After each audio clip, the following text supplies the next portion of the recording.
বাংলাদেশের জাতীয় প্রতীক পতাকা ও সঙ্গীত। বাংলাদেশের জাতীয় প্রতীক কি? বাংলাদেশের জাতীয় প্রতীক উভয় পাশে ধানের শীষে বেষ্টিত পানিতে ভাসমান জাতীয় ফুল শাপলা, তার মাথায় পাট গাছের পরস্পর যুক্ত 3টি পাতা এবং উভয় পাশে 2টি করে তারকা। জাতীয় পতাকা প্রথম কে উত্তোলন করেন? জাতীয় পতাকা প্রথম উত্তোলন করেন তৎকালীন ছাত্রনেতা আ.ছ.ম. আব্দুর রব। বাংলাদেশের জাতীয় পতাকা পরিমাপের অনুপাত কত? জাতীয় পতাকা পরিমাপের অনুপাত দৈর্ঘ্য অনুপাত প্রস্থ সমান 5:3। বাংলাদেশের জাতীয় সঙ্গীত কোনটি? আমার সোনার বাংলার প্রথম 10 চরণ। আমার সোনার বাংলা কবিতাটিতে কতটি চরণ আছে? 25টি। আমার সোনার বাংলা রবীন্দ্রনাথ ঠাকুরের কোন গ্রন্থের অন্তর্গত? গীত বিতানের অন্তর্গত।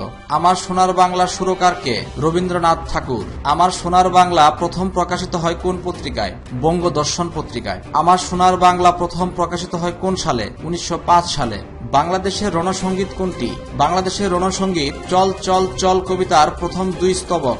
বাংলাদেশের রণসঙ্গীতের গীতিকার কে? কাজী নজরুল ইসলাম। উৎসব অনুষ্ঠানে বাজানো হয় রণসঙ্গীতের কত চরণ? প্রথম 21 চরণ। বাংলাদেশের রণসঙ্গীতের সুরকার কাজী নজরুল ইসলাম। বাংলাদেশের রণসঙ্গীত চল চল চল কোন কাব্যের অন্তর্গত? সন্ধ্যা কাব্য। রণসঙ্গীত বাংলা কত সালে প্রথম প্রকাশিত হয়? 1335 সালে। রণসঙ্গীত কোন পত্রিকায় প্রথম প্রকাশিত হয়? শিখায়। বাংলাদেশের ক্রীড়া সঙ্গীত কোনটি?